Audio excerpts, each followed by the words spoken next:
अभी अभी तो मैंने बच्चों की माँ को वचन दिया था कि आज किसी को शिकायत करने का अवसर ना दूंगा, और अब मैं प्रभु श्री हरि की कल्पना जसोमती रानी के लल्ला में ही करने लगा। ना ना, ये ठीक ना है।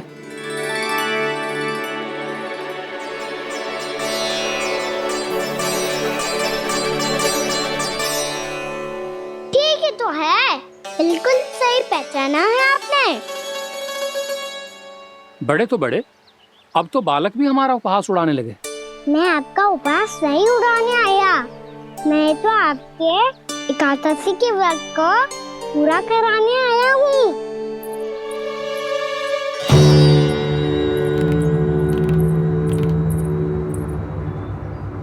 कान्हा,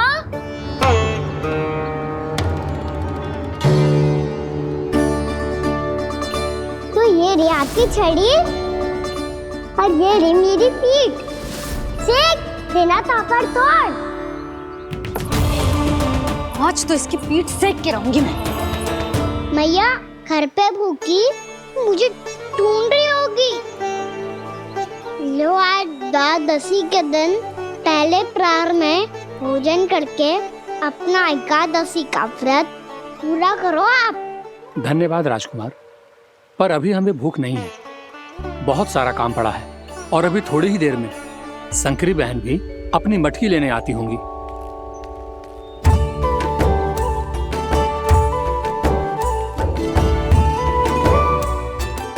पर मैं आपका व्रत पूरा कराए बिना नहीं जा सकता। भला क्यों? भक्त भूखा रहे और भगवान खा ले, ऐसा हो सकता है भला?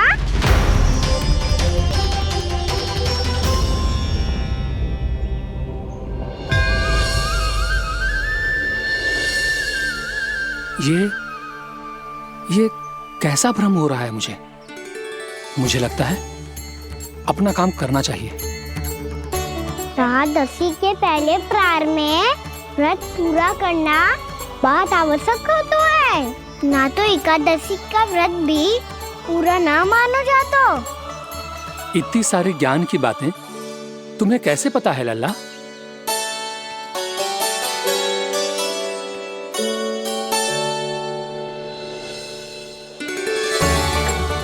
जैसे एकादशी की कथा होती है, वैसे द्वादशी की महिमा भी एक बहुत महत्वपूर्ण कथा है।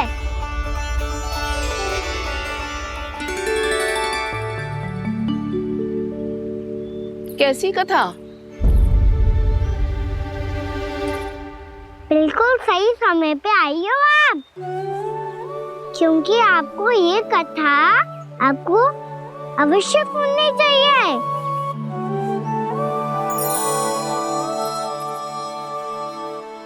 मुझे क्यों? पहले सुन तो लियो, फिर स्वयं ही पता चल जाएगा। बहुत समय पहले एक राजा हुआ करते थे, राजा अम्बरीश। भगवान श्री हरि के बहुत बड़े भक्त थे।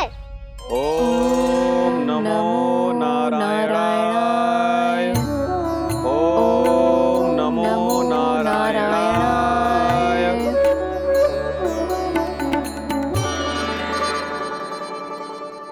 नेक पुण्य के काम करते थे वो।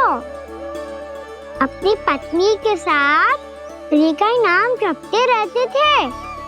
उन्होंने 12 माह एकादशी का व्रत करो निर्जल पास किया, और जब उनकी 12वीं एकादशी का व्रत द्वादशी के दिन तोड़ने का समय हुआ, तभी महर्षि दुर्वासा अपनी 100 शिष्यों के साथ उनके महल में पधारे।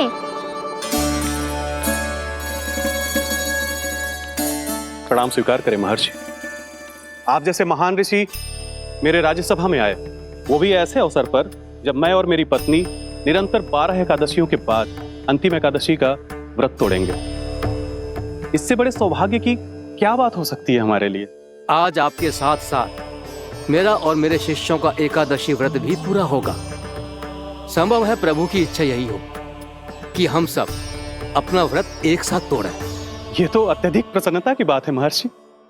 तो फिर ठीक है, हम सब यात्रा से थके हैं, व्रत तोड़ने से पहले हम स्नान करना चाहते हैं। जैसी आपकी इच्छा महर्षि। जब तक आप लोग लौटेंगे तब तक आपके सारे प्रबंध यहाँ हो चुके होंगे।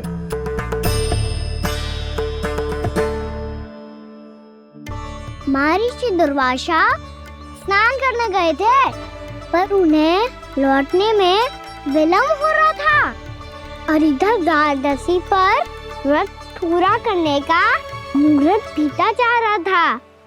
महाराज अम्बरीश बड़ी विरगता के साथ महर्षि दुर्वासा के लौटने की प्रतीक्षा कर रहे थे। महाराज, व्रत तोड़ने का मुहूर्त बीता जा रहा है। बस कुछ ही समय बचा है। महर्षि और उनके शिष्यों को लौटने में न जाने कितना समय लग जाएगा। मेरा सुझाव है कि आप मुहूर्त समाप्त होने से पहले व्रत अवश्य तोड़ लें। गुरुदेव, हमने महर्षि दुर्वासा को वचन दिया है कि जब तक वो लौटेंगे नहीं तब तक हम व्रत नहीं तोड़ेंगे। इसीलिए मैं उनका लौटने के बाद ही भोजन ग्रहण करूंगा। पर महाराज, मुहूर्त यदि बीत गया और समय रहते हो नहीं आए तो महाराज आपका व्रत पूरा नहीं होगा। महाराज, आपको उसका फल नहीं मिलेगा। महाराज, 12 एकादशियों का व्रत व्यर्थ चला जाएगा। किंतु गुरुदेव, यदि मैंने भोजन कर लिया तो ये तो अतिथियों का अपमान होगा। आप उचित कह रहे हैं महाराज। भोजन के लिए उनकी प्रतीक्षा अवश्य कीजिए महाराज। पर मुहूर्त रहते हुए एक तुलसी का पत्ता और जल ग्रहण कर लीजिए। इससे आपका व्रत भी पूरा हो जाएगा और अतिथि का मान भी रह जाएगा।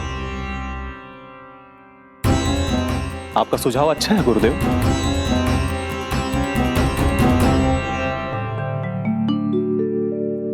जैसे ही महाराज ने तुलसी का पत्ता खाया,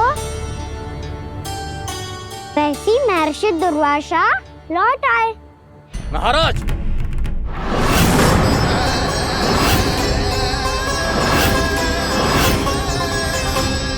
महाराज को उपास तोड़ते देखते बहुत क्रोधित हो गए।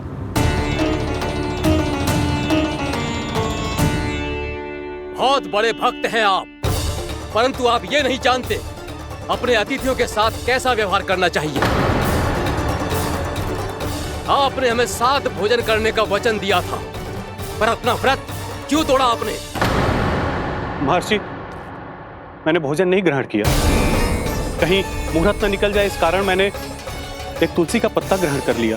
56 भोग खाया हो या एक पत्ता, अपना व्रत तोड़कर अतिथियों का अपमान किया है, मेरा अपमान किया है। अब आपको दंड भोगना होगा ताकि आप सीख पाएं कि अतिथियों के साथ कैसा व्यवहार होना चाहिए।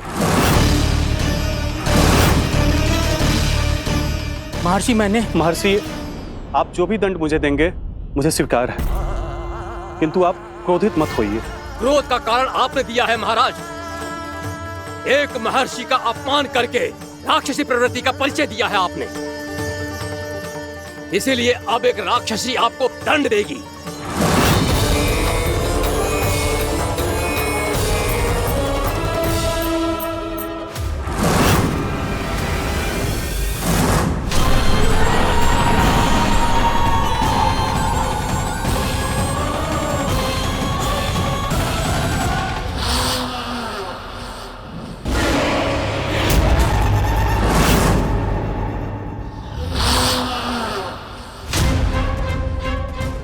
हे प्रभु, यदि मैंने सच में महर्षि का अपमान करने की भूल की हो तो मैं उसका परिणाम भोगने के लिए प्रस्तुत हूं।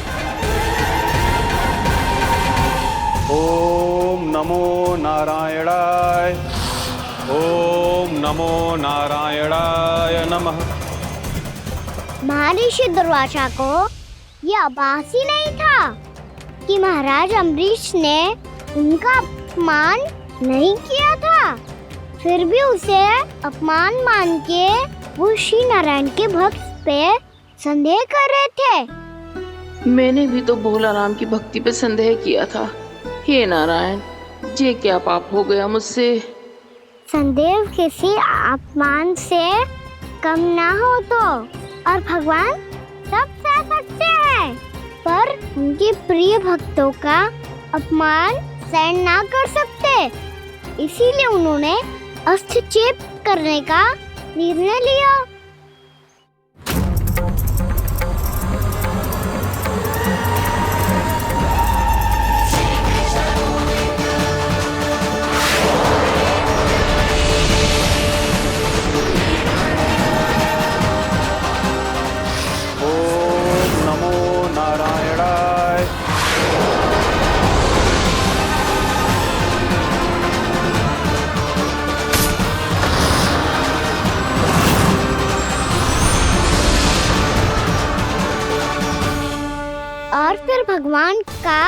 उस सुदर्शन चक्र महर्षि दुर्वासा के पीछे पड़ गो।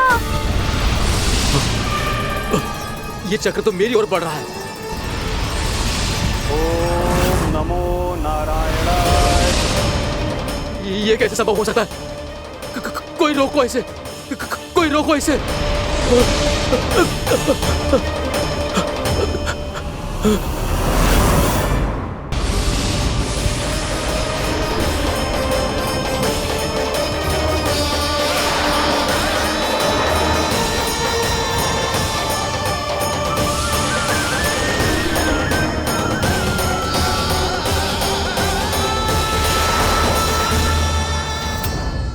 चक्र से अपने प्राण कैसे तैसे बचाते बचाते महर्षि दुर्वासा ब्रह्मलोक जा पहुँचे। ब्रह्मदेव, रक्षा कीजिए ब्रह्मदेव, सहायता कीजिए, मुझे बचाइए ब्रह्मदेव, रक्षा कीजिए। ये सुदर्शन चक्र मेरे प्राणों के पीछे पड़ गया है, मुझे बचाइए ब्रह्मदेव, मुझे बचाइए। महर्षि, मैं चाहकर भी आपकी सहायता नहीं कर सकता। ऐसी स्थिति में यदि कोई कुछ कर सकते हैं तो वो है सुदर्शन चक्र के स्वामी विष्णु, क्योंकि सृष्टि में केवल वही है जो इसे नियंत्रित कर सकते हैं। वो ही इसे वापस लौटने का आदेश देकर आपके प्राणों पर छाए हुए संकट को दूर कर सकते हैं। किंतु हां, मैं सुदर्शन चक्र से इतना अवश्य कहूंगा कि जब तक आप विष्णु लोक में पहुंच नहीं जाते, वो आपको किसी भी प्रकार की हानि ना पहुंचाए। आपका बहुत बहुत धन्यवाद, आपकी सदा ही जय हो।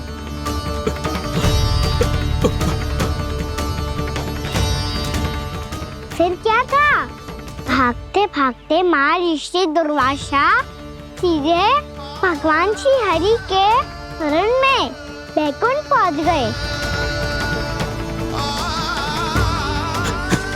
त्राहिमाम प्रभु, त्राहिमाम, मुझे बचाइए, मेरी सहायता कीजिए प्रभु, मेरी सहायता कीजिए। मैं आपके इस चक्र और ऊर्जा से नहीं भाग सकता प्रभु, कृपया करके अपने सुदर्शन को रोकिए, इसे वापस लीजिए प्रभु। यह संभव है महर्षि।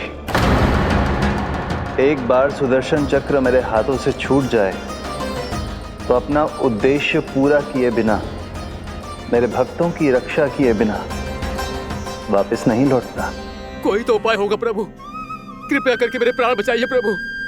मैं सुदर्शन की ऊर्जा से जलकर भस्म नहीं होना चाहता प्रभु। आप जो कहेंगे मैं करूंगा प्रभु, मेरी सहायता कीजिए प्रभु, मेरी सहायता कीजिए। मुझे नहीं लगता कि आप वो कर पाएंगे। मैं अवश्य करूंगा, मैं अपनी प्राण रक्षा के लिए कुछ भी करूंगा प्रभु। आपने मेरे भक्त राजा अम्बरीश को भक्ति का कर्तव्य निभाने के लिए अपमानित और दंडित किया है महर्षि, पर भक्त की रक्षा करना भगवान का कर्तव्य है।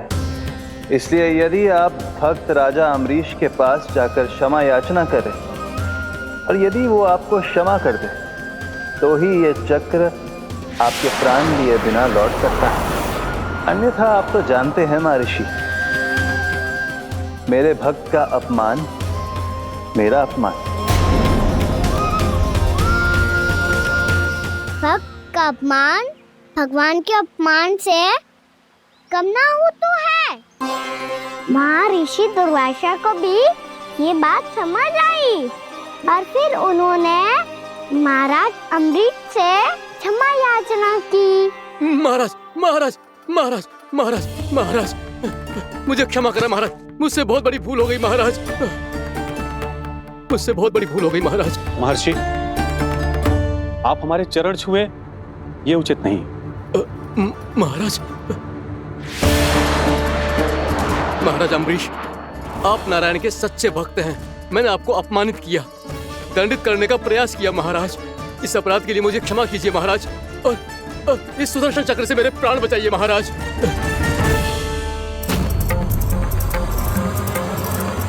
हे महान सुदर्शन, यदि महर्षि के लिए मेरे हृदय में अभी भी वही सम्मान और प्रेम हो जो इनके प्रथम आगमन पे था, तो कृपया आप अपने धाम वापस लौट जाइए।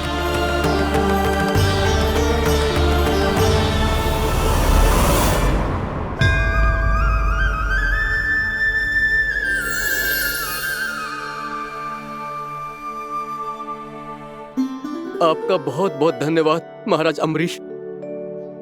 मैं आपको आशीर्वाद देता हूं कि आप देवराज इंद्र के समान शक्तिशाली हों। आपकी कीर्ति का पताका 10 दिशाओं में फहराए। मेरी बस एक ही इच्छा है महर्षि कि मैं आपके साथ अपना उपवास तोड़ सकूं। अवश्य महाराज, हम सब भोजन आपके साथ करेंगे और अपने आप को नारायण की सेवा में अर्पित करके व्रत को पूरा करेंगे, क्योंकि आज जो यहाँ हुआ है उससे सिद्ध हो चुका है कि एकादशी व्रत का फल द्वादशी की सुबह भोजन करने से ही प्राप्त होता है। इस कथा से हमें पता चलता है कि सभी को द्वादशी के सुबह भर पेट भोजन करके एकादशी का व्रत पूरा करना चाहिए। और दूसरी बात, भगवान की सच्ची भक्ति अपमान कभी ना करना चाहिए। उनके साथ सदैव प्रेम से व्यवहार करना चाहिए। यही भगवान को सबसे अधिक प्रिय है। भैया भोलाराम, मैंने भी श्री हरि पे तुम्हारे विश्वास का उपहास उड़ाया था, मुझे क्षमा कर दो। ना ना, आप क्षमा मांगकर मुझे लज्जित मत करो। आप तो मेरी बहन जैसी हैं। जब महर्षि दुर्वासा जैसे महान ऋषि को भी प्रभु के भक्त से क्षमा मांगनी पड़ी, तो मैं तो बहुत ही तुच्छ हूँ। मुझे आपकी किसी भी बात का बुरा ना लगा। पर पता है प्रभु को कौन सी बात सब भूला रखता है? कौन सी बात? जब उनका भक्त भूखा रहे, हमें भी अपना व्रत पूरा ना करे। और जैसा कि आप सभी ने अभी कथा से सीखो है, एकादशी के व्रत को द्वादशी की सुबह अवश्य पूरा करना चाहिए। अब आप जाओ, अपना व्रत पूरा करो।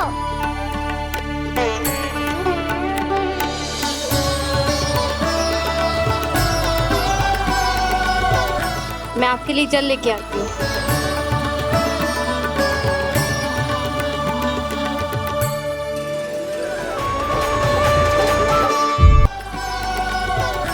मैं आपके लिए जल लेके आती हूँ।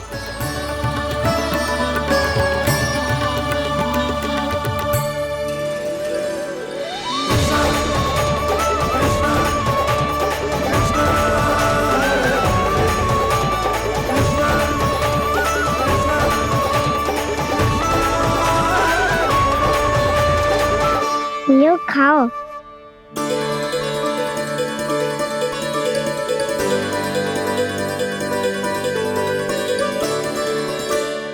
कान्हा,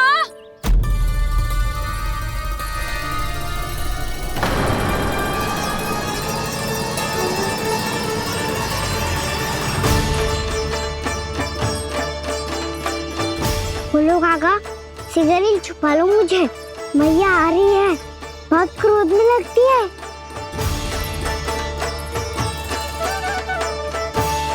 आज तो बहुत दंड मिलेगा। अभी क्षण भर पहले तो ये साक्षात भगवान के रूप में बात कर रहे थे, और अब अचानक ही ऐसे बालक बन गए जो मैया से दंड मिलने के भय से व्याकुल हैं। बोला काका, किस सोच में पड़ गए? सिगरेट छुपा लो मुझे।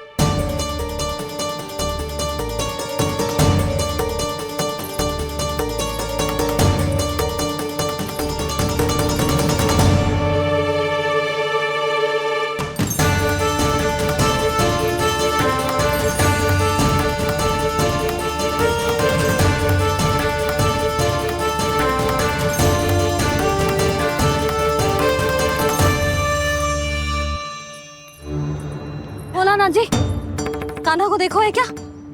मैंने तो अपने प्रभु को देखा है। मैं अपने लल्ला को ढूंढ रही हूँ, उसे देखो है आपने? वही तो मैं भी कह रहा हूँ जसोदा रानी, मैंने सिर्फ और सिर्फ अपने प्रभु को देखा है। ये तो अब भी अपनी भक्ति में ही खोया हुआ है। इससे पूछ के कछु लाभ ना है, मुझे ही ढूंढना पड़ेगा।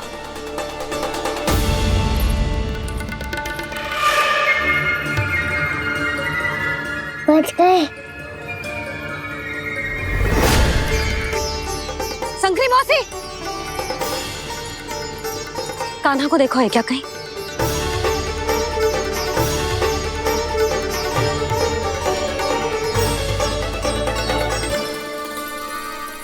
भोला काका मुझे शीघ्र निकालो ना यहाँ से। मैया फिर से इधर ही आ रही है। सब कहते थे श्री हरि मेरे घर ना आ सकते।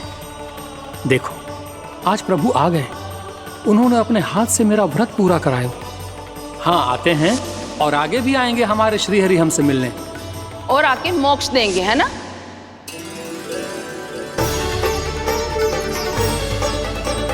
शीघ्र निकालो ना भोला काका, मैया आ रही है। मैं ना निकालूं? क्यों? मेरा अर्थ है मैं निकालूंगा, अवश्य निकालूंगा, पर तब तक नहीं निकालूंगा जब तक आप मेरी सारी बातें मान नहीं लेते हैं। कौन सी बात? प्रभु मुझे मोक्ष प्रदान कर दीजिए प्रभु। तथास्तु। ना ना ना ना प्रभु, मेरे साथ साथ मेरे परिवार को भी मोक्ष दे दीजिए। तथास्तु। अब तो निकाल दो, मैया देख लेंगी। ना प्रभु, मेरे परिवार के साथ मुझसे जुड़ी हुई हर वस्तु, जीव जंतु, प्राणी, गाय बैल भैंस, सभी को मोक्ष प्रदान कर दीजिए प्रभु। तथास्तु। प्रभु आप सच में अद्भुत हैं। मैंने जो मांगा आपने बिना सोचे समझे सब प्रदान किया। मैं ही अपनी मांगे बढ़ाता रहा। प्रभु प्रभु मुझे क्षमा कर दीजिए। प्रभु मुझे क्षमा कर दीजिए।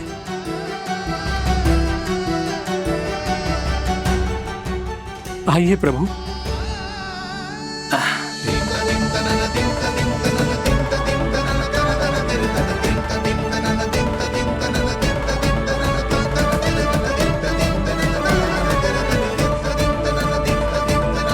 प्रभु आप तो प्रभु हो, हरि हो, भगवान हो। आप चाहते तो इस मटके से स्वयं निकलकर बाहर आ सकते थे, फिर मेरी आपने हर इच्छा क्यों पूरी की? क्योंकि मेरे भक्त की इच्छा पूरी करने में मुझे भी प्रसन्नता मिलती है। ना तो मैं अपने भक्तों का अपमान सह सकता हूँ और ना ही उनकी इच्छा अधूरी रहने दे सकता हूँ।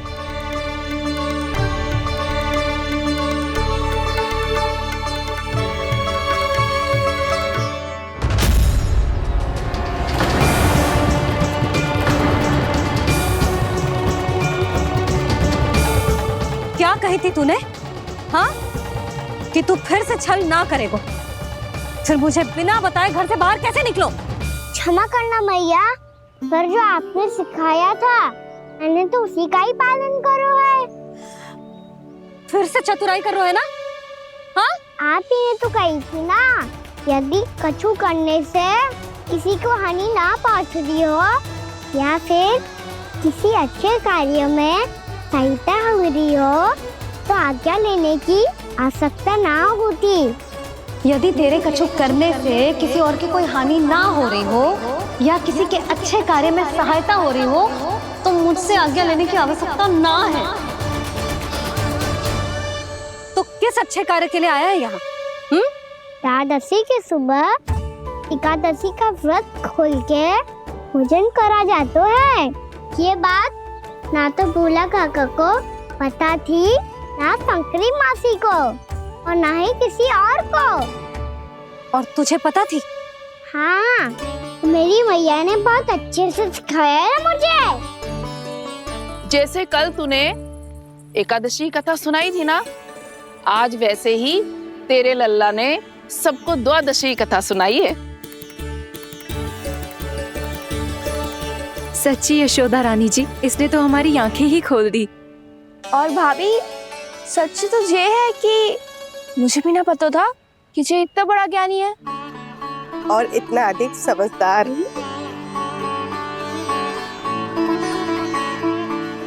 द्वादशी की कथा? वो तो मैंने इसे कभी सुना ही ना है। फिर इसे कैसे पता थी? रानी जी, जो स्वयं भगवान हैं, भला उन्हें कैसे कुछ नहीं पता होगा? मैंने तो इन्हें पहचान लिया। और हाँ, आप सब लोग भी इन्हें अपने अंतर मन की आंखों से देखिए। हो सकता है इन्हें पहचान पाएं। ये कोई और नहीं है, श्री नारायण है, मेरे श्री हरि, मेरे प्रभु। जय श्री हरि।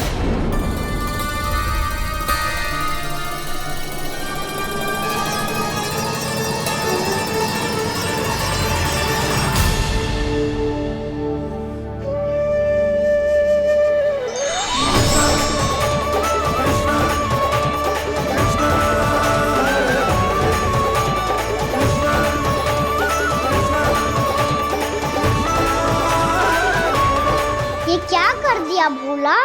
जिस रास्ते को मैंने इतनी कठिनाई से बचा के रखा था, सबके सामने उसे उजागर कर दिया तुमने।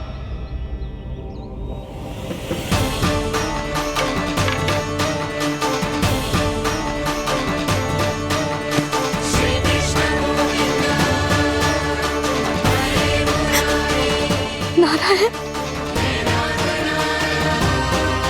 नारायण, श्री नारायण।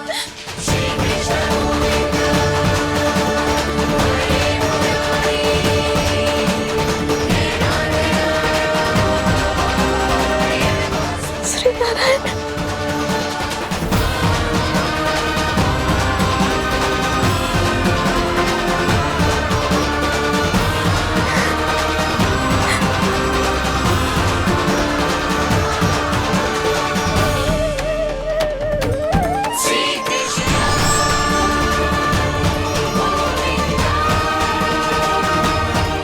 श्री नारायण प्रभु।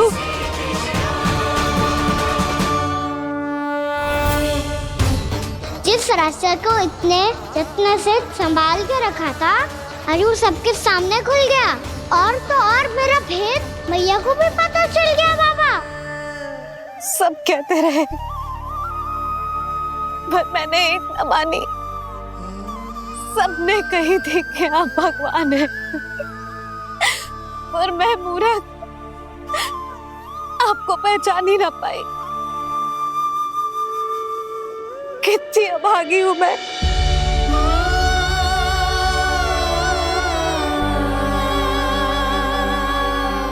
जिस मुंह से मुझे आपकी महिमा गानी चाहिए थी, उसी मुंह से मैंने आपको डांटा है।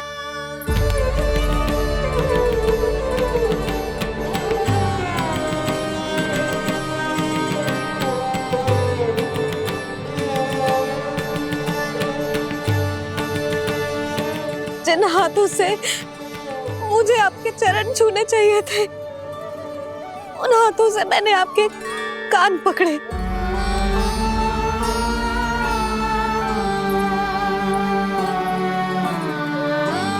मुझे तो आपकी सेवा करनी चाहिए थी प्रभु, और मैंने आपको दंड दिया,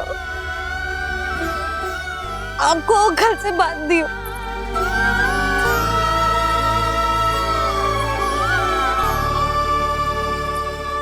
बावली हो गई थी प्रभु।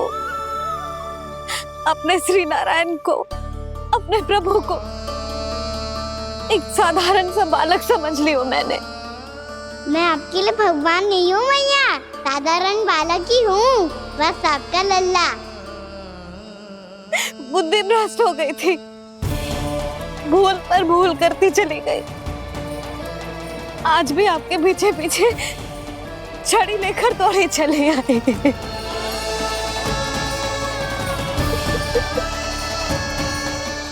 अपने आप को दोष मत दो मैया, आपके इस ममता के लिए तो जन्म लिया है मैंने।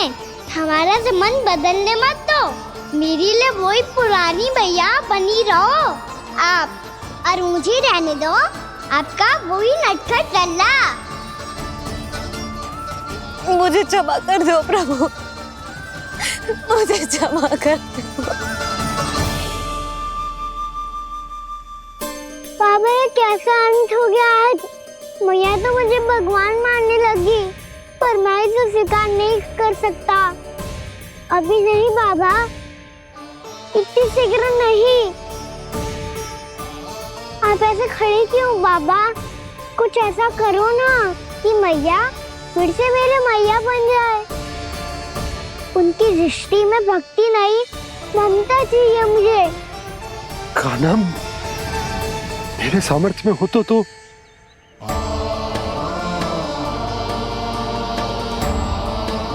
दाऊ, आप तो बड़े भाई हो, अपने छोटे भाई की सहायता करो ना, जिससे मैया सब कुछ भूल जाए। मैं क्या कर सकता हूँ कान्हा? कोई तो सहायता करो मेरी।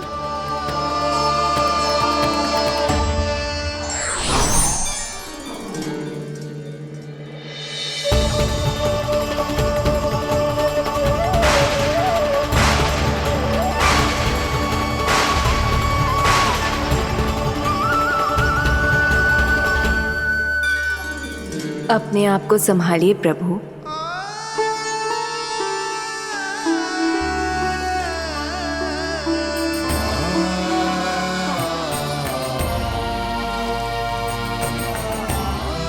देखो ये क्या हो गया, भैया को सब पता चल गया। अभी तो मुझे मैया की ममता का शौक पूरी तरह मिला ही नहीं था। योग माया,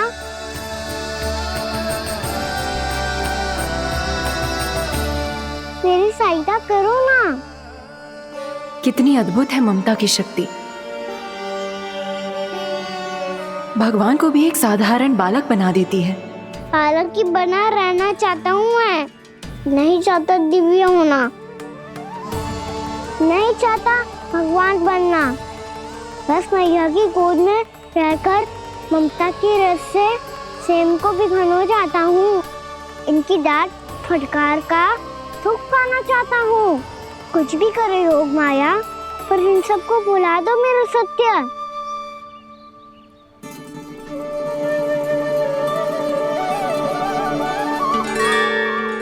पर इन्हें तो मोक्ष का वरदान मिल गया है प्रभु,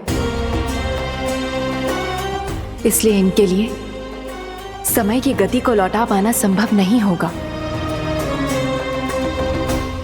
प्रभु, अब मुझे ये सब भूलने की कोई आवश्यकता नहीं है। मुझसे जो त्रुटि हुई है अब वो दोबारा कभी नहीं होगी, और आज के बाद आपका ये सत्य मैं किसी को नहीं बताऊंगा प्रभु, क्योंकि मुझे पता चल गया है कि आपका यशोमती मैया के लल्ला बने रहना कितना आवश्यक है।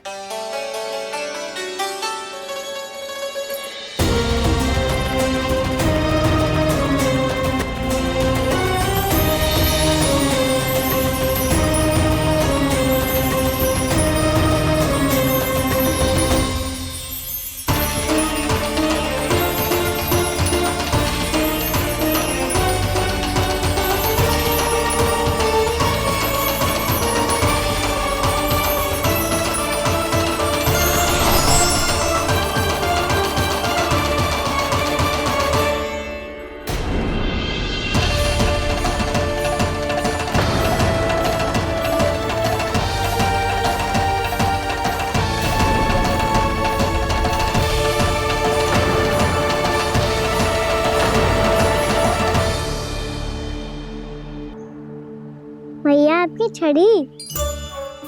पहले चुपके से भाग जातो है, फिर स्वयं ही छड़ी भी पकड़ा रो है? नटखट कहीं का।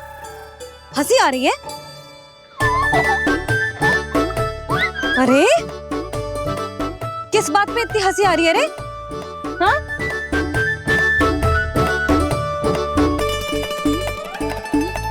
आपकी लीला अद्भुत है प्रभु, और अद्भुत है आपका मैया के प्रति प्रेम।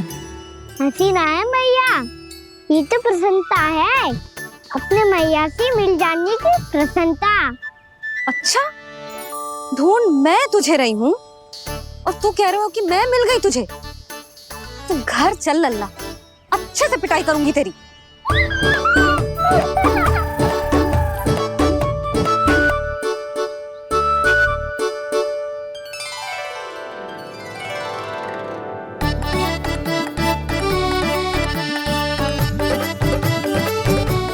पिटाई से गाल लाल होंगे ना तेरे, तब हंसी बंद होगी तेरी। चल।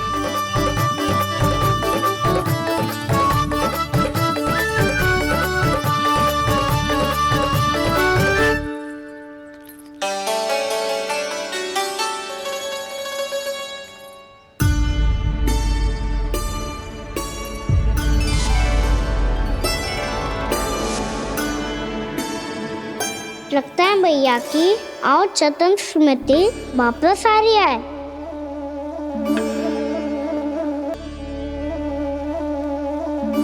यशोदा, क्या होगा? ना कछु ना। आपको बताऊंगी तो और हंसेंगे मुझ पे। बोल दो, मैं उपास ना उड़ाऊं, सच्ची। देखो देखो इसे कैसे हंस रहा है। मेरे हाथ में छड़ी है, मैया क्रोधित है, पर जे तनिक में बहना लग रहा है इसे। हाँ, हंसे जा रहा है।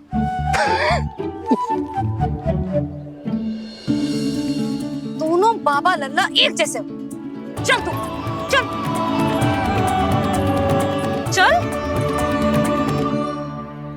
दाऊ, आप तो बड़े भाई हो, अपने छोटे भाई की सहायता करो ना, जिससे मैया सब कुछ भूल जाए। सुबल, तू कच्चू खा क्यों ना रहो है? व्रत ही करना था तो बलराम के जैसे कल कर ले। तो कल तो एकादशी भी थी। कान्हा के बिना कछु करने का मेरा मन ही ना कर। तो बात तो सच्ची है, उसके बिना गोचारण भी ऐसा लगता है जैसे कितना भारी कार्य है, व्यवस्था में करना पड़ता है। सही कह रहे हो तुम दोनों। मैं तो गोपालक भी इसलिए बना था ताकि कान्हा के संग खेलने को मिल जाए। बलराम तो हमारा सगा काम और मुख्य अधिक है।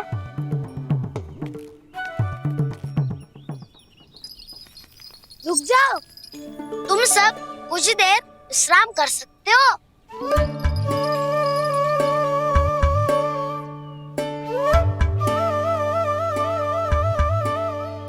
तुम बोल। ना मैं ना बोलूंगा, तुम दोनों ही बोलो। और तुम सबका सखा पहले हूँ और टोली का मुखिया बाद में, इसलिए घबराने की आवश्यकता नहीं है। जो भी बात है बिना हिचक बता सकते हो मुझे। तो फिर कुछ ऐसा करो ना कि कान्हा फिर से हमारे साथ गोचारण करने के लिए आने लगे।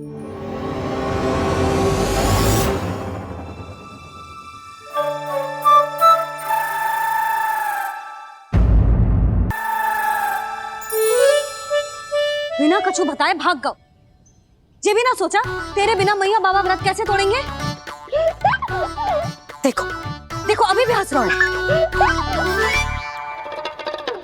क्या होगा वैसे? रुक, प्रसाद लेके आती हूँ। क्षमा कर दो मैया, पर जैसा आपके लिए ना हूँ वैसे ही मेरे लिए मेरे भक्त, इसीलिए भोला राम का व्रत तोड़वाने जाना आवश्यक था।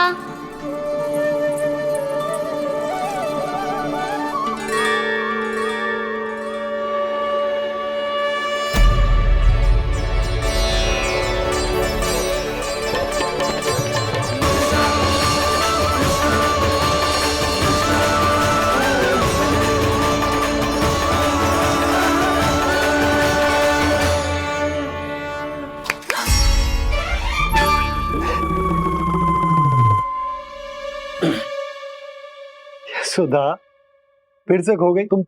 अरे कौन से स्वप्न लोक में चली जाती हो तुम बार बार? हमें भी बताओ।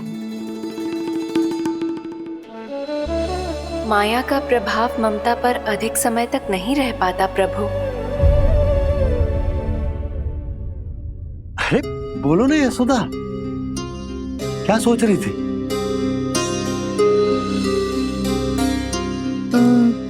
मैंने ना श्री नारायण को देखो है। हाँ तो वो तो मैं भी देख रहा हूँ, यही तो है हमारे सामने।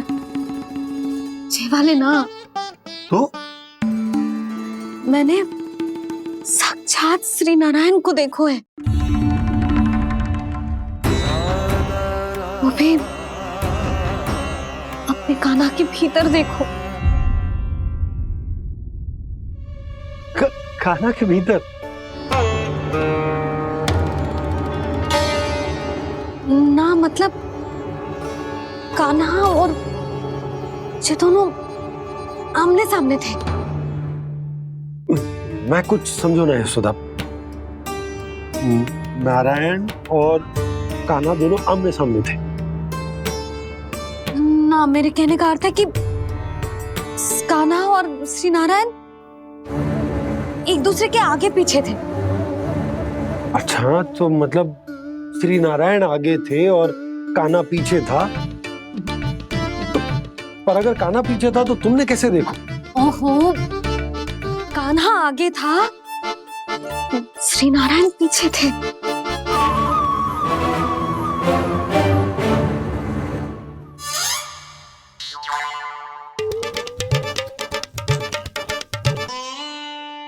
यशोदा, एक बार फिर से सोचकर बताओ कि नारायण आगे थे या कान्हा आगे था?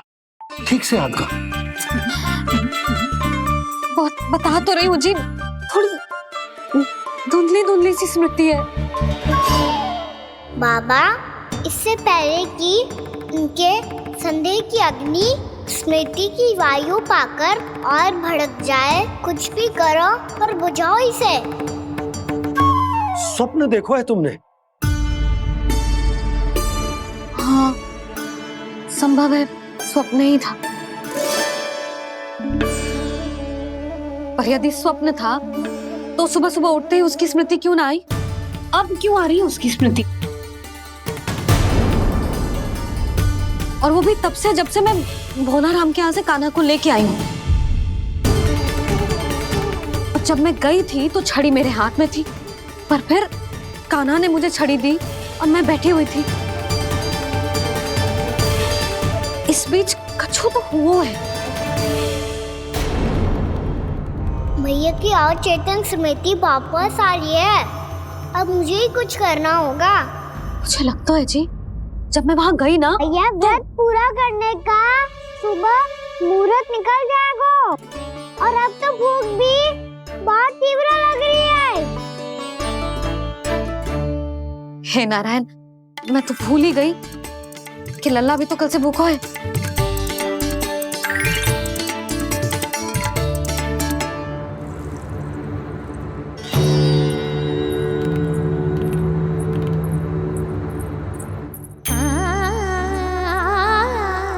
ले, खा।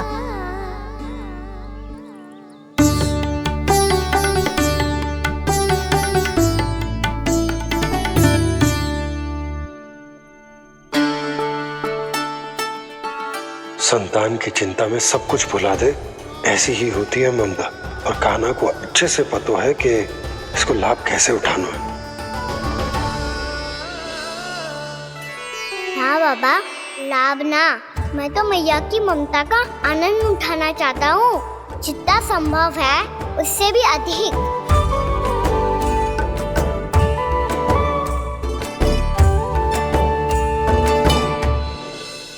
बलराम, कान्हा को फिर से गौचारण आने के लिए केवल तू ही मना सकते है। तुम में ही वो क्षमता है, हमारी टोली के मुख्य गोपालक जो हो तुम। हाँ, और कान्हा के दाव भी तो हो तुम। हाँ, वो तुमको मना ना कर पाएगा। तुझे छोटा होने के नाते तुम्हारे आदेश का पालन तो करना ही चाहिए कान्हा को। चिंता मत करो सखा, मैं कछु कहूँ और कान्हा ना माने, ये तो संभव ही ना है।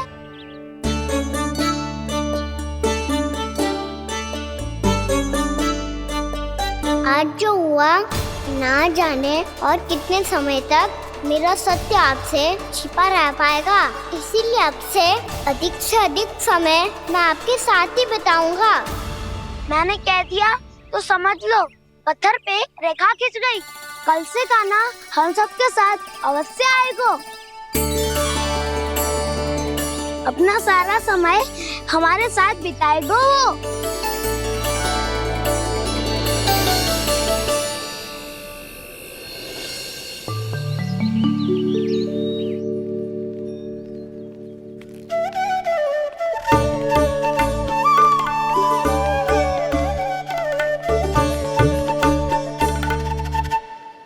अभी तक तैयार नहीं हुए? तैयार? गौचारण के लिए चलना है ना, तुम्हें लेने आया हूँ। नाना दाऊ, मैं ना चल सकता, मुझे आज्ञा ना है। वो तो माखन चोरी के लिए भी नहीं थी। उस दिन जो वक्कासुर के सामने चले गए थे तुम, तभी तो नहीं थी आज्ञा। इसलिए आज्ञा का बहाना मत ही बनाओगा ना। बहाना नहीं दाऊ, मैं तो सच्ची कह रहा हूँ। मैया को फिर से दुखी ना कर सकते हो, और हम सबको दुखी कर सकते हो तुम। आज मैं तुम्हारी एक ना सुनूंगा काना। घर पे रहते हुए कितने सप्ताह हो गए तुम्हें? तुम गोपालक हो काना, गोपालन करना तुम्हारा दायित्व है। आज तुम्हें हमारे साथ चलना ही पड़ेगा। ना दाऊ, मैं ना चल पाऊंगा। बलराम, तुम तो कह रहे थे कि काना तुम्हारी हर बात मानता है, पर इसने तो बड़े भाई का अनादर कर दिया। रुक जाओ काना, सत्य बताओ, तुम छोटी माँ के कारण वन नहीं चल रहे हो, या अब तुम्हें हमारे साथ रहना ही अच्छा नहीं लगता? कहीं ऐसा तो नहीं गौचारण में तुम्हारी रुचि समाप्त हो गई हो? ना दाऊ, ऐसा कछु ना है। मुझे गौचारण की बात प्रिय है, और आप सबका साथ भी। तो फिर वन चलने में क्या समस्या है तुम्हें? अपने दाऊ की बात मान लो और चलो चुपचाप। मैंने सबको वचन दिया है कि तुम हम सब के साथ चलोगे। पर दाऊ, मैंने भैया को भी वचन दिया है कि मैं नहीं जाऊंगा। इसका अर्थ है कि मेरे वचन का कोई मूल नहीं है। मैं तुमसे बड़ा हूँ काना, तुम्हें मेरी आज्ञा माननी चाहिए। मुझे भी तो वचन दिया था तुमने। दाऊ, आप समझ क्यों आ रहे? मैंने कहा ना, मैं नहीं जा सकता। रुक जाओ काना।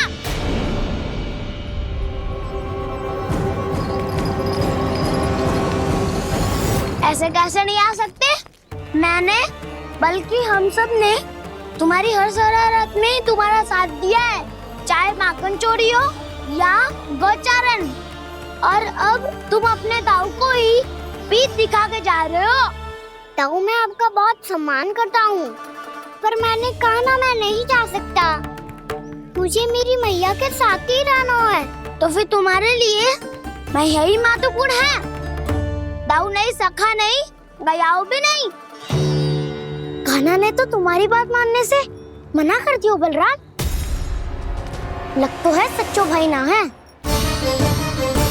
जानते हो इससे क्या सिद्ध होता है कान्हा?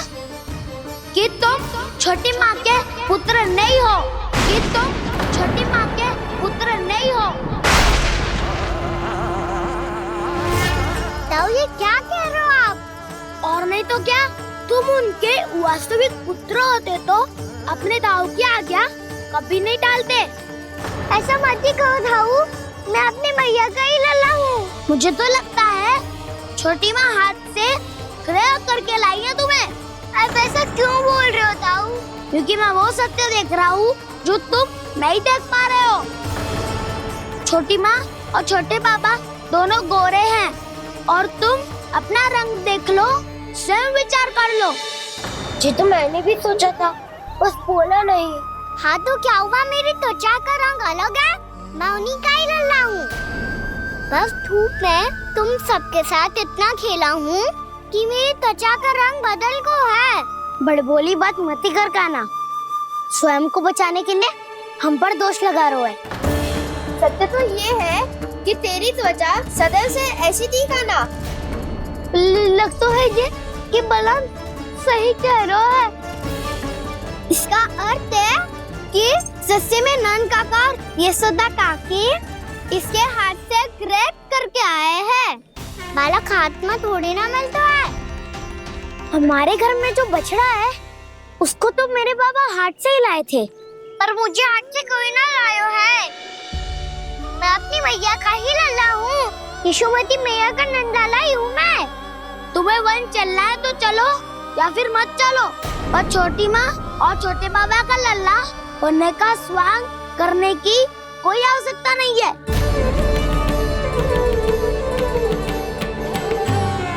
तुम भी अति करते हो कान्हा। कब एक बालक की तरह व्यवहार करते हो और कब भगवान की तरह, कुछ समझ में नहीं आता। भगवान की तरह? मैंने भगवान क्या किया? हाँ हाँ, कह दिया तो कह दिया। खड़े खड़े मेरा मुंह क्या देख लो, चलो। या फिर तुम सबको भी अपने मैया के पल्लू में बंधकर घर पे ही रहना है।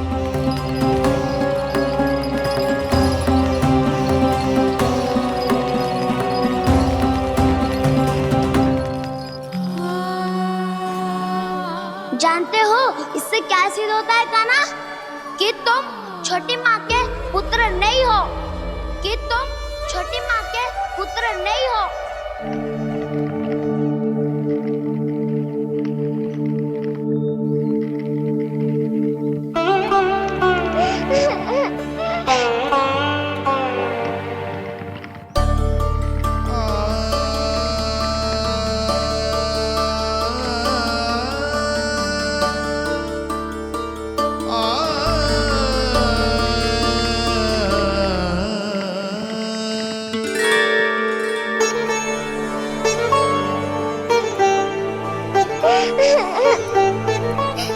क्या हो गो लल्ला, रो क्यों रहो?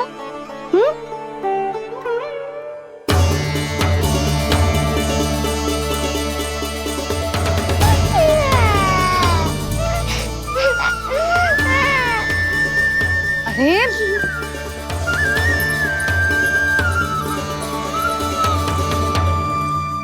मैया को ना बताए को लल्ला, क्या हुआ? हाँ लल्ला, क्यों रो रहे हो लल्ला? बता, किसी ने कछु कही है क्या? क्या होगा लल्ला? मैं आपका लल्ला ना हूँ।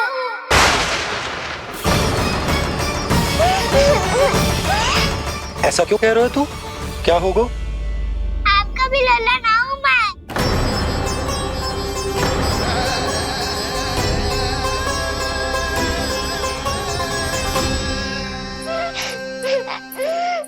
लल्ला, कान्हा, जे क्यों कह रहे हो लल्ला?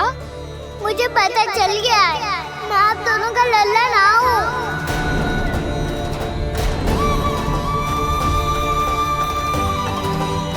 कुछ भी उल्टा सीधा बोल रहे हो, तू मेरा ही लल्ला है ना। आप मुझे हाथ से गिरा करके लाई हो।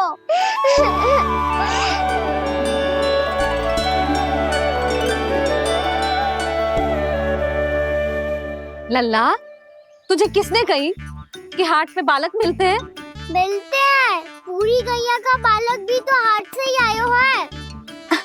अच्छा, क्षण भर के लिए मान लिया कि हाट में बालक मिलते हैं, पर तुझे कैसे पता चला कि तुझे हाट से ही लेके आए हैं?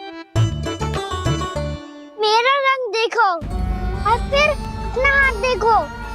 मैं रात के अंधेरा जैसा हूँ और आप दिल की उजाली जैसी। बाबा का रंग भी आप जैसा ही है, बस मैं ही बाबला हूँ।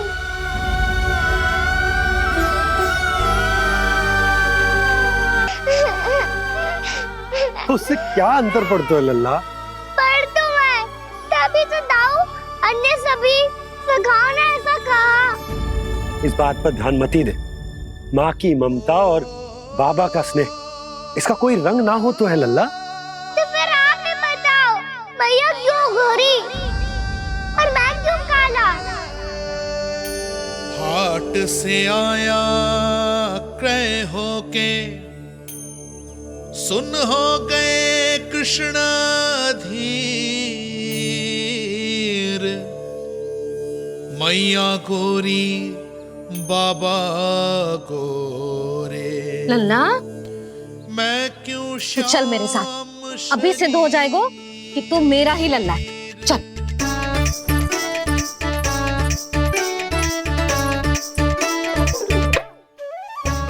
ये दोनों लल्ला और मैया का मन कछु समझ ही ना आता, कछु ना कछु उटपटांग करते ही रहते हैं दोनों।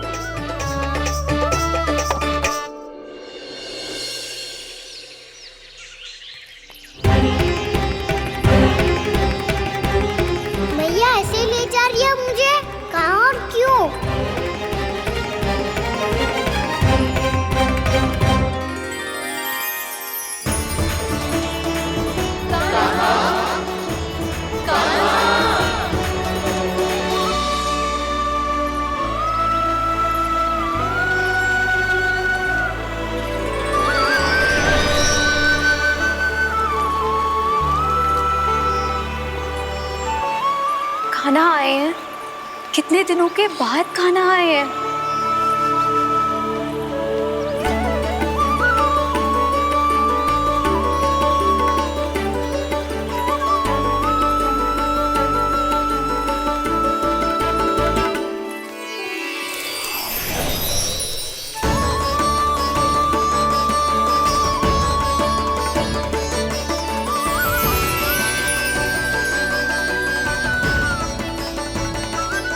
आंखें पथरा गई थी मार्ग देखते देखते। आज बहुत दिनों के बाद आपके दर्शन करके मेरे वन का और मेरे मन का कोना कोना जैसे खिल उठा हो। बलराम, तुम्हारी योजना का भी कोई लाभ ना हो। योजना बना के छल में फंसाना मुझे नहीं आता। इस सब में तो केवल कान्हा ही प्रवीण है। कल उसने यशोदा काकी से हम सबकी शिकायत कर दी तो ले लग तो है कर ही दी। वो देखो। आजा।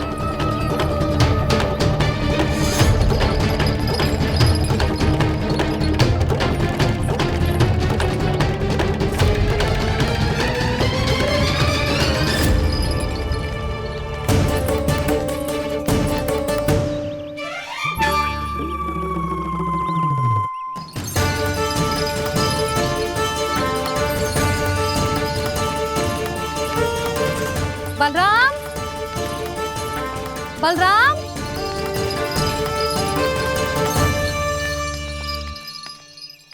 ये बसंती कहाँ है?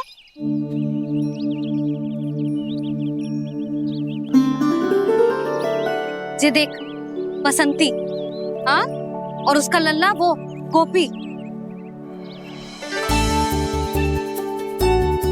उन दोनों की त्वचा का रंग एक सा है? कान्हा, तू देख के बता, बसंती और उसके लल्ला का रंग एक सा है? और ये देख डमरू, इसका जन्म तो तेरे सामने हुआ था ना, हाँ? और उसकी मैया गोमती, इन दोनों की त्वचा का मिलान कर, एक सा रंग है?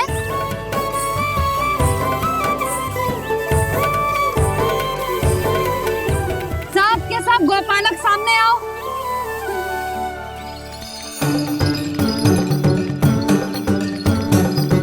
अब तुम सब भी देख के बताओ, दोनों की त्वचा एक जैसी है या रंग अलग अलग है?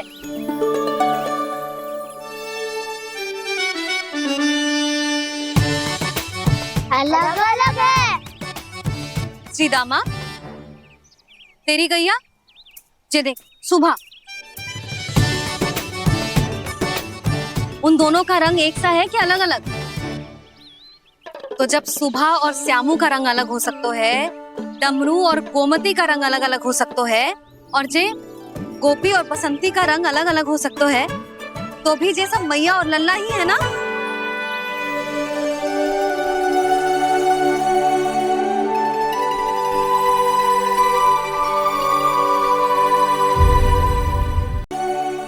यदि मेरे और लल्ला का रंग अलग अलग है तो हम मैया और लल्ला ना हो सकते?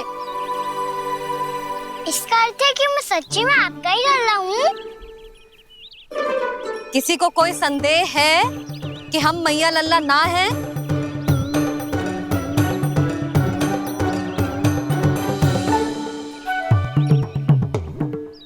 कोई संदेह है?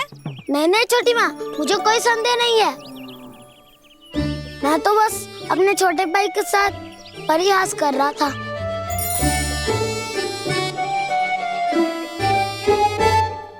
कान्हा, तू सदैव मेरा ही लल्ला था, मेरा ही लल्ला है और मेरा ही लल्ला रहेगा। समझ आई?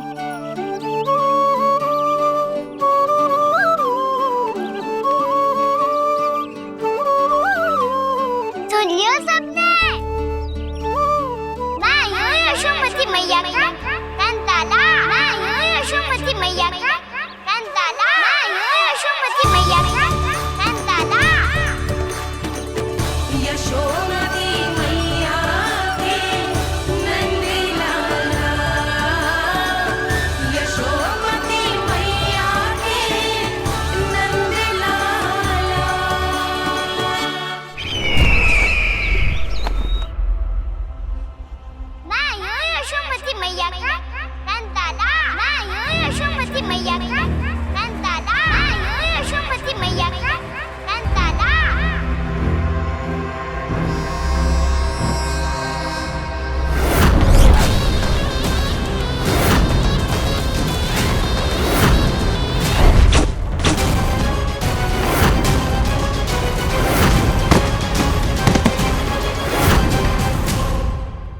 क्षमा कर दो कान्हा। जब तुमने मेरी बात ना मानी तो मैंने क्रोध में उल्टा सीधा बोल दिया।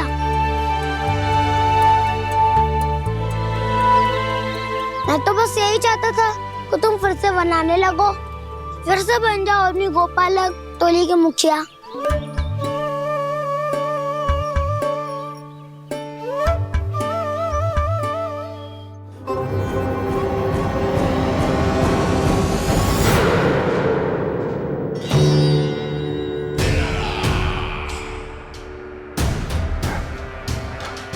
फिर आ गया तू। दुर्जन, प्रहरियों, आओ और इस बालक को बंदी गृह में डाल दो। सचेत होइए महाराज।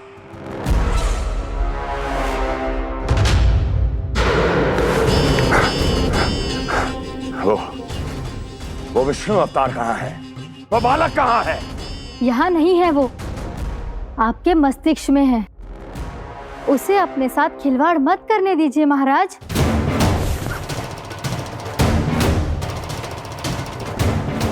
वो यही है, मैंने देखा है उसे।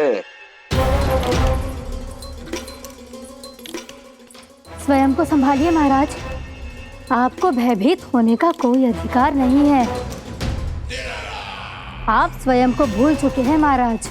आप तो वो कंस है जिन्होंने अपने पिता को भी कारागार में बंद करवा दिया था और उनसे सिंहासन का अधिकार छीन लिया था। आप तो वो कंस है जिन्होंने अपनी सुरक्षा के लिए वर्षों से अपनी प्रिय बहन और बहनोई को बंदी बनाकर रखा है। आप तो वो कंस है जिन्होंने अपने कितने ही भांजों को अपने ही हाथों से यमलोक पहुंचा दिया है ताकि आपका शत्रु ना पनप सके। ये समय भयभीत होने का नहीं है महाराज, पर यदि आपके मन में ये संशय ऐसे ही बना रहा तो मैं आपको भी आपके पिताजी के साथ कारागार में बंदी बना दूंगी और उस विष्णु अवतार का सामना मैं स्वयं करूंगी।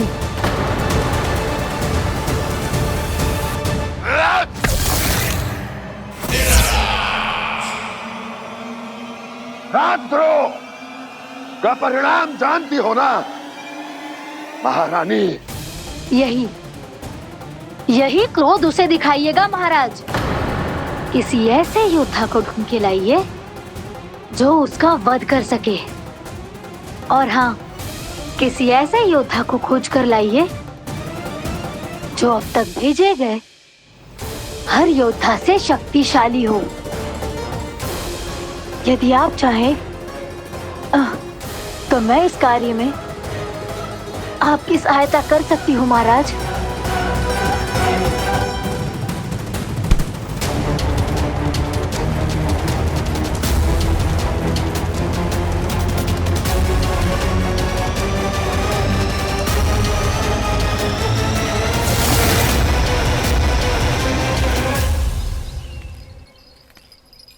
ये लो कान्हा। ना, अब ये दायित्व आप ही संभालो।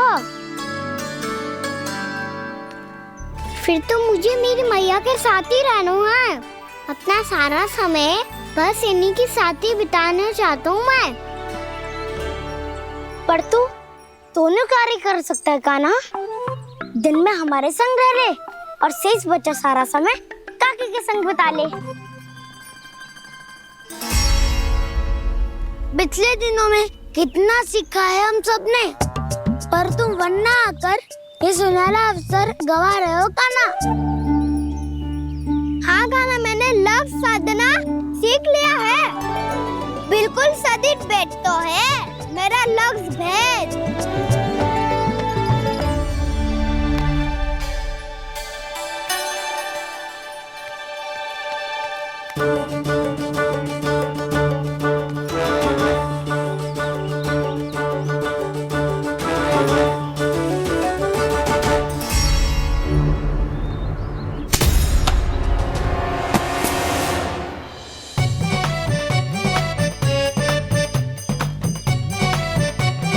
अरे वाह बसंता, तूने तो बहुत अच्छा लग शादू है।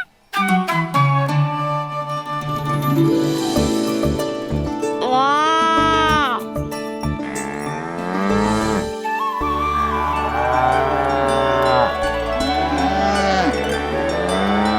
तूने देखा क्या ना, मैंने गैयाओं के साथ बात करना सीख लियो है।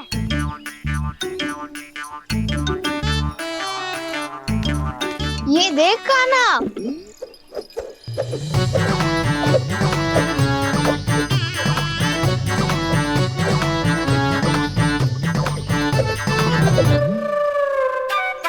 देखा मैंने भी लाठी चलाना सीख लियो है।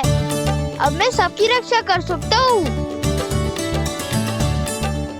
मैंने भी सीख लियो कि गैया की गिनती कैसे की जाती है।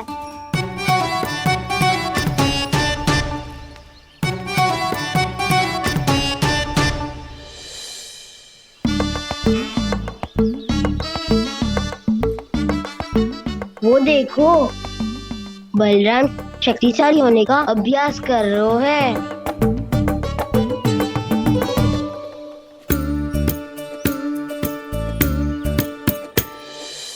मैं तुम सबके लिए बहुत प्रसन्न हूँ। बस मुझे तो अपनी मैया के साथ ही रहना है। और हाँ से खाओ, ताऊ को बता दो मुझे इनसे बात ना करनी। मैया चलो घर।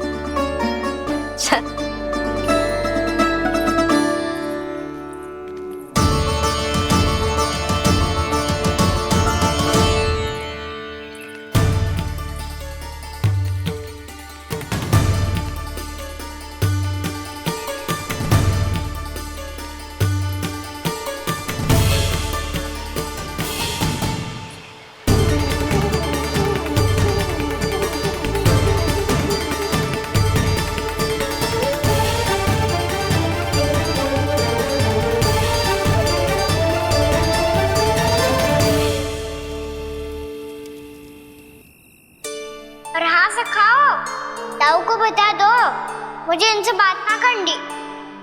रोहिणी जी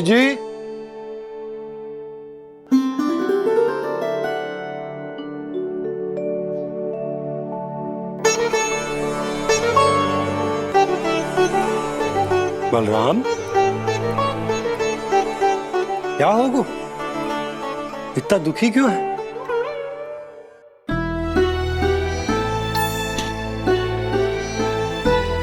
बलराम, क्या होगा? छोटे बाबा, इतने दिन हो गए, कान्हा हमारे साथ आ ही नहीं रहा। लगता है मुझसे क्रोधित है, क्योंकि क्रोध में मैंने उसे कह दिया था कि वो आपका और छोटी माँ का पुत्र नहीं है। क्रोध कितना भी क्यों ना हो बलराम, हमें सदैव अपने शब्दों का प्रयोग सोच समझ कर करना चाहिए। शब्द ना बाण की तरह होते हैं, यदि एक बार मुख रूपी धनुष से निकल जाए तो वापस ना आते। मुझे पता चल गया छोटे बाबा, पर मैं उसे कैसे मनाऊं? इस कला में तो कान्हा ही प्रवीण है। मुझे तो उसकी तरह भोलेपन से मुस्कुराना भी नहीं आता। बलराम, तेरी भावना तो सच्ची है ना, बस उतना ही पर्याप्त। नहीं, इतना पर्याप्त नहीं है छोटे बाबा। मैंने बहुत प्रयास किया आज, क्षमा भी मांगी उससे, पर वो नहीं माना। शब्दों से जो घाव लगते हैं ना बलराम, वो एक बार में ना भरते।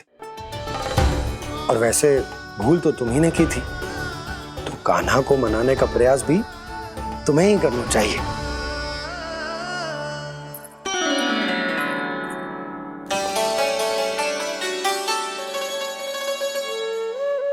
आज तूने अपने दाऊ से अच्छे से बात ना की, क्यों?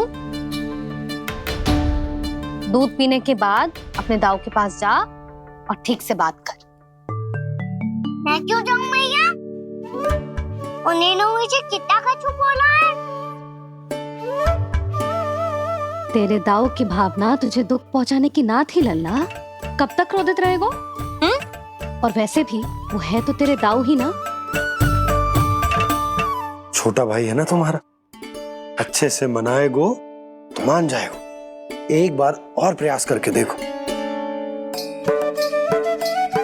पहल करने से हम छोटे ना हो जाते लल्ला, और अपनों की भूल को हमें क्षमा कर देना चाहिए। ऐसे छोटी छोटी बातों को हृदय से लगाने से संबंध बिगड़ जाते हैं।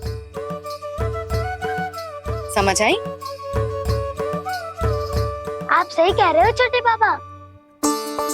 बलराम का बल तो छोटे भाई से ही है। मैं अपने संबंध को और भी अधिक बलशाली बनाऊंगा। अरे कहाँ जा रहे हो? अरे मैं भी आ रहा हूँ। मैं अभी जाके उनसे बात करता हूँ।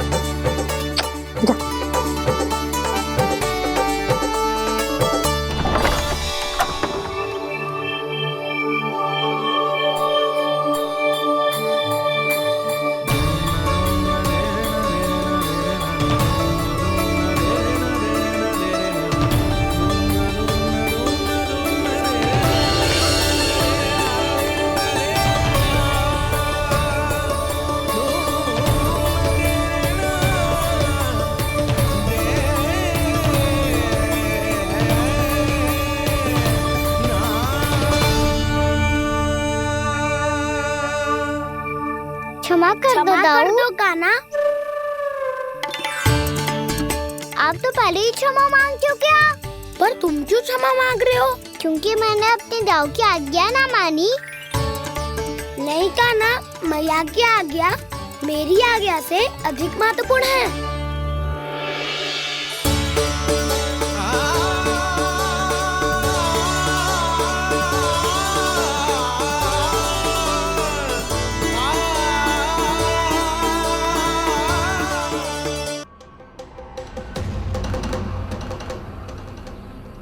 कौन है तू? कौन हो तुम? मेरे सामने तलवार लहरा रहा है, इतना दुस्साहस! मेरे सामने तलवार लहरा रहा है, इतना दुस्साहस! यदि तूने पलक भी झपकाने का प्रयास किया, मेरी ये तलवार तेरे रक्त से स्नान करेगी। कौन है तू? अपनी पहचान बता और सामने आ। महाराज, महाराज मुझे छोड़ दीजिए।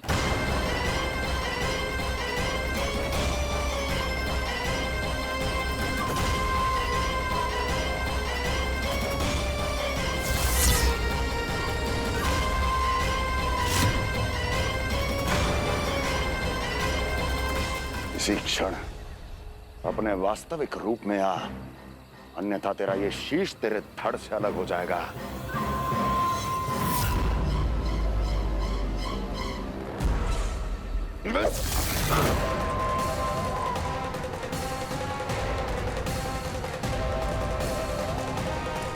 योमासुर, तुम? अपने दास का प्रणाम स्वीकार करें महाराज।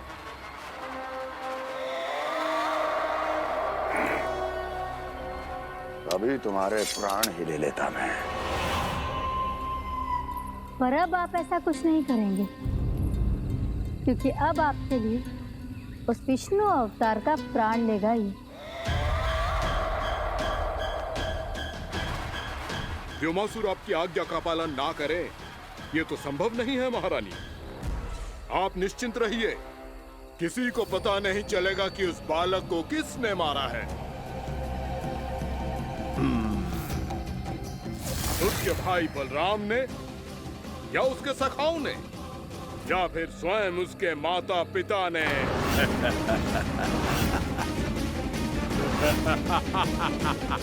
मुझे तुम्हारा ध्यान पहले क्यों नहीं आया व्योमासुर? तुम तो वो छाया हो जो अपने ही तन को निगल जाए। अब अपनी प्रशंसा करने में मैं समय नष्ट क्यों करूं महाराज? आपका कार्य हो जाएगा। मैं आज रात्रि ही निकल जाऊंगा वृंदावन के लिए। आज्ञा है।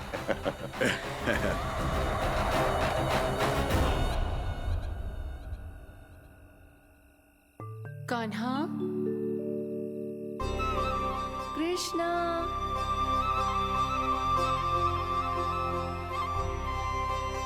गोपाल, ना ना ना जी, ठीक ना।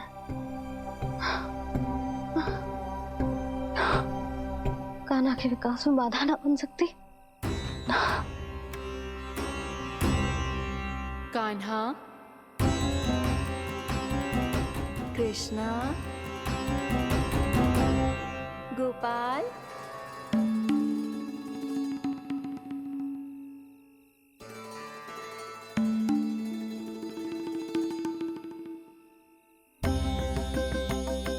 कान्हा, कृष्णा, गोपाल,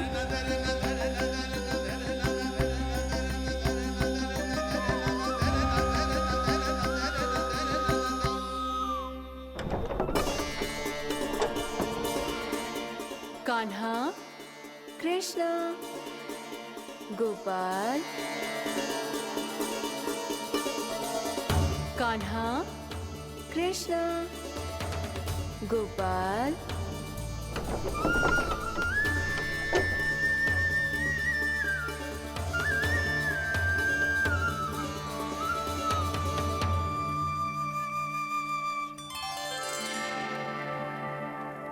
वृंदा देवी, यमुना देवी, देवी गंगा, आप तीनों यहाँ इस समय?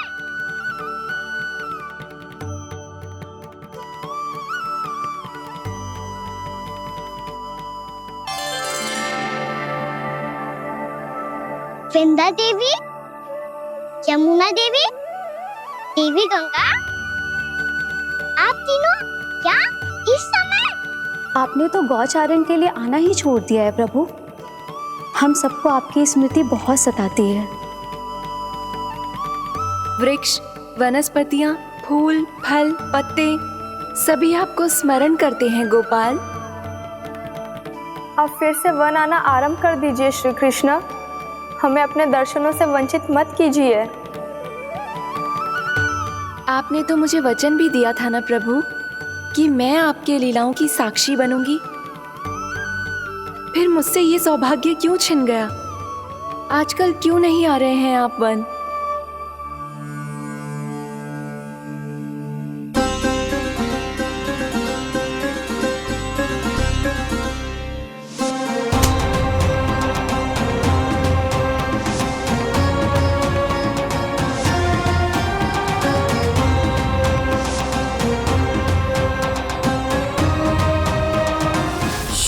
भैया उठ जाएंगी। वैसे भी उन्हें आज अच्छी नींद नहीं आ रही है। पर एक बार तो कह दीजिए प्रभु, आप फिर से आना आरंभ कर देंगे। अपनी लीलाओं के लिए, अपने दर्शनों के लिए हमसे अनंत प्रतीक्षा नहीं करवाएंगे आप? मैं अवश्य आऊंगा। कृपया अभी आप सब जाइए, मैया जागने वाली है।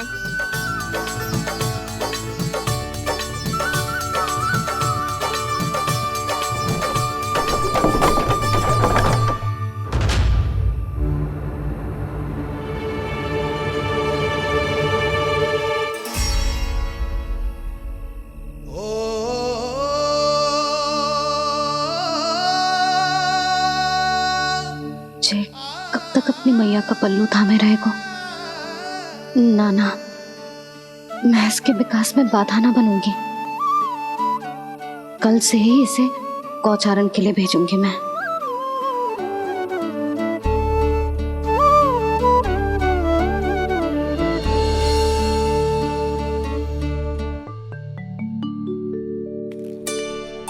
मैं तो कहता हूँ इससे उत्तम मूल्य यहाँ तो क्या पूरे मथुरा में नहीं मिलेगा।